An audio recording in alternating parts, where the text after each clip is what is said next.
Et bonjour tout le monde. Déjà bienvenue du coup dans Au Morning, votre actu du jeudi. Donc on se retrouve tous les matins à 8h comme chaque semaine. Ce matin je vous ai sélectionné plusieurs articles intéressants qu'on va voir ensemble. Et après, comme d'habitude, l'objectif étant d'échanger avec les viewers directement donc sur le live. L'émission sera retranscrite donc par la suite du coup sur YouTube. Si vous regardez cette vidéo depuis YouTube, n'hésitez pas à vous abonner, à liker, à partager la vidéo. Ça nous fait très plaisir, donc vraiment ça nous encourage à avancer. Et également le petit commentaire qui fait toujours plaisir, qui nous permet de faire des échanges et d'avoir un retour sur la qualité et d'améliorer tout ça.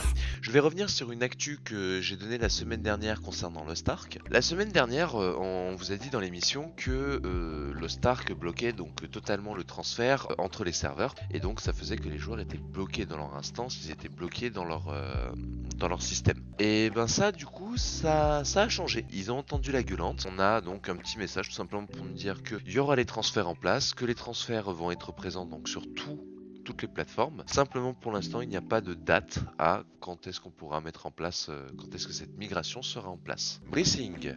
Ah, c'est surtout que le système de transfert vient à peine d'arriver en Chine. Du coup la seule chose qu'on sait, c'est que ça prendra un peu de temps.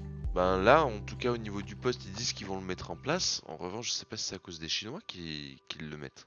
On passe au sujet suivant. Il s'agit donc de Horizon et qui en ce moment rencontre un petit bad buzz. Alors petit bad buzz, je vous rassure, ce n'est ni pour le gameplay, c'est ni pour la créativité, l'originalité. Apparemment, ce serait pour une seule et petite chose, pour les poils que l'on verrait sur l'héroïne. Il y a beaucoup de choses à dire sur ce jeu. Déjà, le fait que ce jeu est une véritable prouesse technique. En termes de graphisme, de rendu, de résolution, le choix des couleurs, le choix des univers, c'est vraiment très très très beau comme jeu. Voilà, je comprends pas cet acharnement qui ont certaines personnes à cracher, à vouloir absolument cracher sur les jeux. Panique à bord, les jeux vidéo deviennent trop réalistes, certains hommes découvrent que oui, les femmes aussi ont du duvet sur les joues. Voilà, donc en gros, on va reprendre le sujet, ce sera plus clair pour tout le monde. En gros, ce qui est en train de se passer, c'est que des gens sont en train de disliker donc le jeu complètement, sont en train de le défoncer au niveau des notes, parce qu'il y a ça dans leur jeu. C'est-à-dire que quand ils font un agrandissement sur le visage, on voit ce duvet. Moi, je parle plutôt de prouesse technique à ce moment-là. Donc je ne comprends pas leur délire, je comprends pas leur problème avec ce putain de duvet. C'est des abrutis, une fois de plus, qui s'expriment. Hein. Suivez-nous pour la critique, hein. N'écoutez pas les autres sur internet. Donc, Brice, tu as parlé d'un autre jeu. Alors lui, il me dit rien, Monarch. On va aller jeter un petit coup d'œil du coup.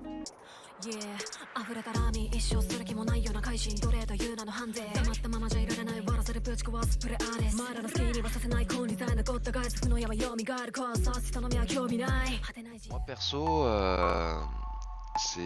j'ai du mal avec ce type de gameplay. Ah ouais, toi, si t'es fan de l'équipe de production, je comprends. Hein. Moi, j'avoue que j'ai toujours eu du mal sur ce type de gameplay. Déjà graphiquement, le type manga en gaming, moi je trouve ça c'est sympa, mais des fois je trouve que c'est mal foutu. Je sais pas comment vous expliquer. En fait, dans le manga, t'as vraiment des scènes qui sont par moments qui sont magnifiques, qui dégagent des émotions de dingue, machin et compagnie.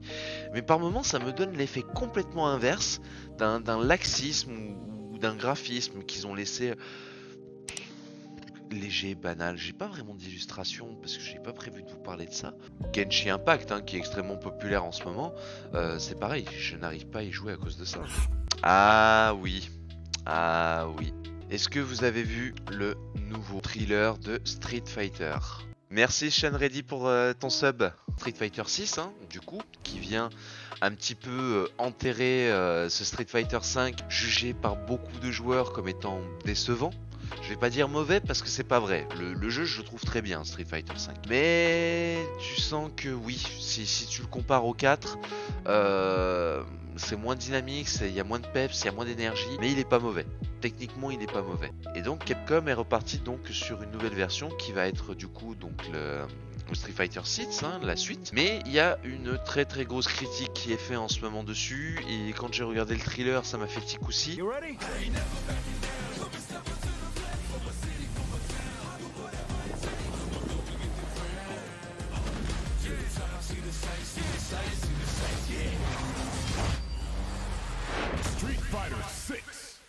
Voilà la partie incriminée. Voilà ce qui fout la rage sur internet en ce moment. Et je vais vous montrer un peu plus loin pourquoi. Bon ben bien évidemment tous les anciens logos jusqu'au 5 inclus. Et maintenant le Street Fighter 6 qui n'a plus rien à voir.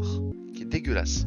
Ça me rappelle un autre logo aussi. C'est celui de nos amis du Hive. L'effet un peu ruche comme ça, alvéolé sur le tour. C'est exactement la même chose. Mais vous savez ce qui est le pire là-dedans? C'est que ce logo, c'est pas la première fois qu'il apparaît quelque part. Ah, vous voyez? Licence étendue en vente ou alors gratuit avec la version d'essai. Ah, le F est pas tout à fait pareil. Bah non, regarde, il y a même le petit crochet là du F, regarde, tu vois. L'angle comme ça, tiré tout, bim. Et là, j'arrive là-dessus, pareil. Effectivement, la barre ici, elle est droite.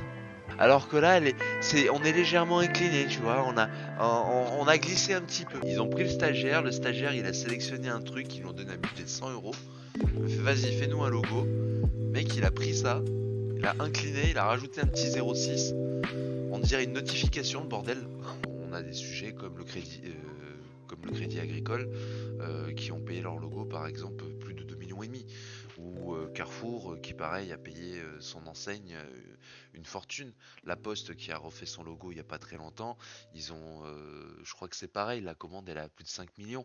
Enfin on est sur des tarifs de dingue qui reflètent absolument pas la réalité de travail qu'il y a derrière le logo. Mais passons. Et de l'autre côté, ben, on a l'extrême opposé avec Street Fighter qui nous balance un logo à 60 euros venant d'une plateforme comme Adobe Stock. Microsoft, voilà, on a une petite actu de Microsoft, on fait un petit crochet rapide. Petite info donc sur Bethesda, la fermeture de son launcher. Donc c'est simple, hein, Bethesda on le sait a été repris par Microsoft il y a quelques temps de ça. Et ils ont fait la demande, Microsoft a fait la demande à Bethesda d'arrêter le launcher qu'ils avaient développé au profit de Steam. Alors, je pense que c'est en lien avec une stratégie commune. Il y a beaucoup de choses hein, qui se passent autour de Microsoft, autour de Steam également. Donc c'était juste une petite info là-dessus. Ça veut dire que tous ceux qui ont comme moi avaient le launcher pour jouer à Legend, les Fallout ou etc. Ben, tout ceci vont passer en direct sur Steam et pourquoi pas vont peut-être même être intégrés en plus dans le Xbox Game Pass. Donc, je trouverais ça logique. Donc c'est juste la petite info à savoir en plus là-dessus, c'est que le launcher va disparaître, mais ne vous inquiétez pas puisque vous retrouverez du coup tout votre profil reporté sur Steam par la suite. On poursuit avec les petites annonces flash du coup, et ce mois-ci on a quelques nouveaux jeux supplémentaires donc dans ces bonus comme Ark, la Team Sonic, Ghost Runner. Alors Ghost Runner, moi c'est un jeu que j'ai obtenu sur Epic Games qui a été gratuit pendant les périodes des fêtes de Noël, donc que je vous recommande, le jeu est pas mal du tout. Le gros crash catastrophe. Ah les amis, franchement, double punition là, je me suis pris une double punition dans la gueule. La mise à jour Microsoft, on se retrouve dans tous les cas donc jeudi prochain pour un nouveau morning. En tout cas je pense très fort à vous, je vous souhaite une excellente journée et je vous dis à très bientôt sur Ozing.